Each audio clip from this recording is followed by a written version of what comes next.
All right, so now let's talk about guide tones. Guide tones are chord tones that really define the chord sound.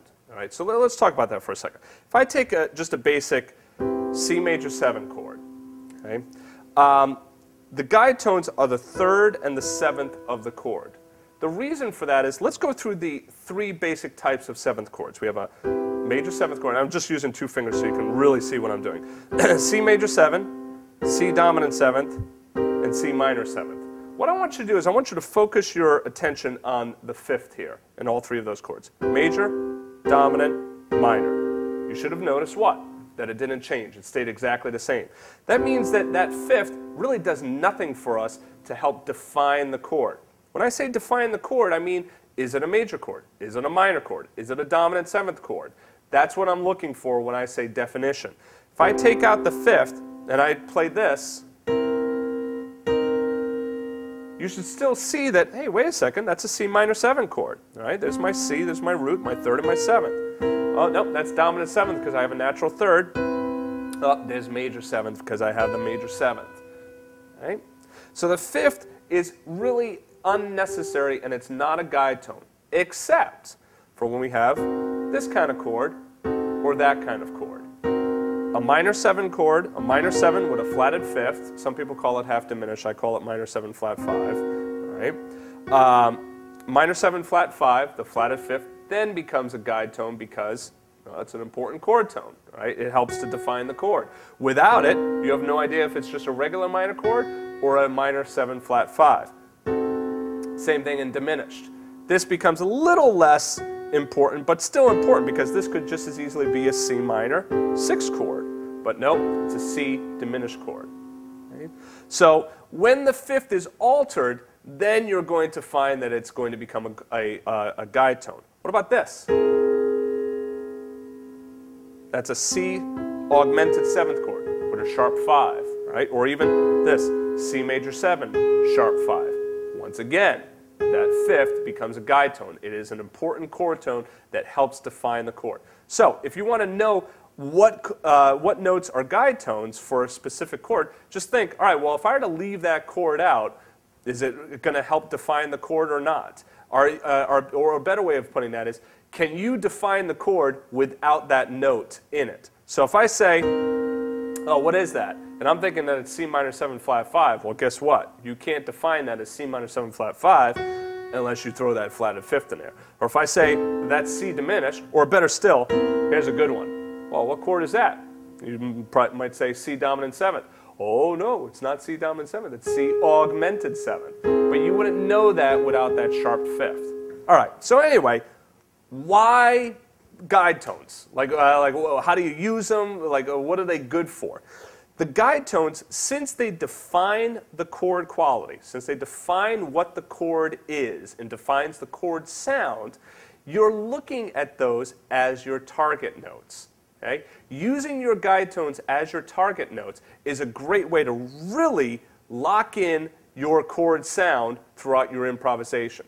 So once again, if we take a look at our example here of G7 to G minor 7, C7, F6. If I really just focus on my 3rds, check this out. I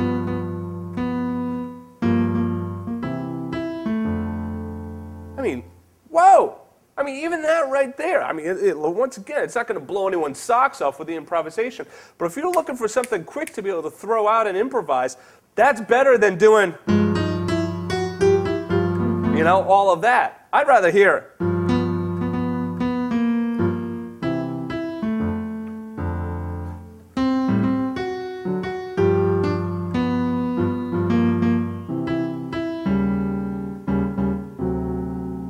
There's more of, that's more of our love is here to stay, using the 3rds of your chords as your improvisation. Now, remember we were talking about your approaches? What if I do approaches into my 3rd? Let's do a half above, half below into each of the 3rds.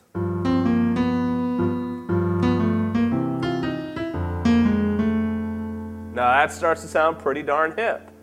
Right? Where do you come in with it? On that upbeat. Ba-dee-ba, ba ba, dee, ba, ba, dee, ba, ba, dee, ba. What if I did half below?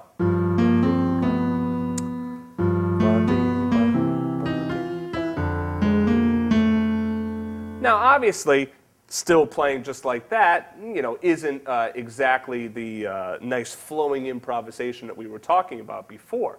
However, you start beginning your lines or incorporating your lines like this. Check this out. What if I do a double chromatic into my third, which is my guide tone? Okay. Do something like that. Now I'm going to G minor 7. I'm thinking, all right, what note should I go to? Well, think about my guide tones. I'm already on the 7th, so I'm not going to hit the 7th again. What if I went to my 3rd? Just did an arpeggio of G minor 7. Now I'm thinking, where do I go for my C7? I could go to the root, right?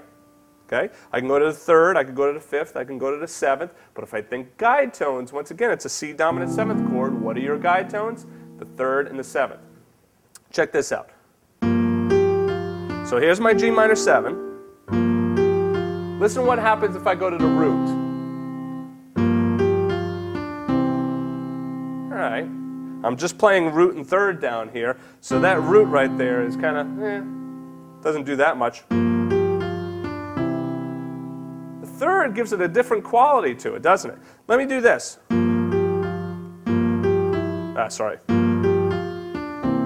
Let me do that. I'm going to play more of a full chord, root 3/7 down here so you can hear. I like the sound of that 3rd. Listen to what happens if I go to the 5th. You can almost hear that, oh, wow, it does sound kind of weaker, doesn't it? Same with going to the 7th, right? Especially way up there. If I did this, though, sorry. That's kind of interesting, moving to the 7th down there.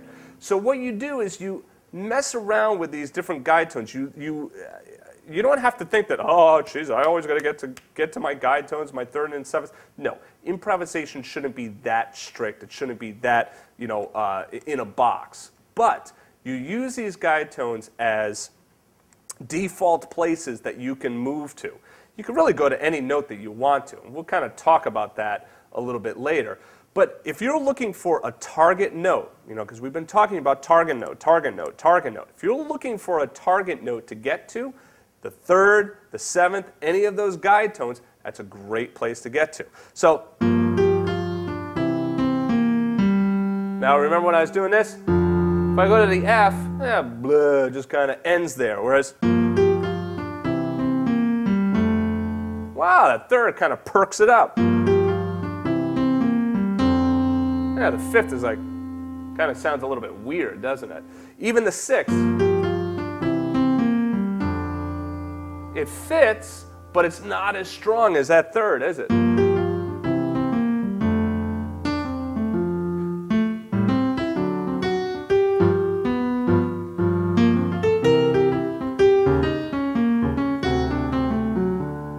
Okay, now I know somebody's going to say, you're going too fast. I'm not trying to teach you that part right there, okay? That takes some time to get to. But I'm using exactly the same techniques that I've been talking about in the lessons up to this point, all right? Actually, let me just show you something quick. There, I went up to my 9th, okay? I'm going to give you a little advance there for a second. Coming right on down C7. Still chord tones for E flat 7. Where did I end? Boom, 3rd. That is my guide tone right there for D7. What if I did?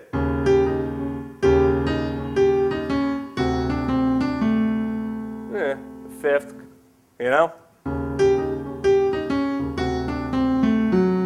That 3rd really solidifies the chord, okay? It really defines what the chord is. So, that's how you use your guide tones. You use them as your target notes.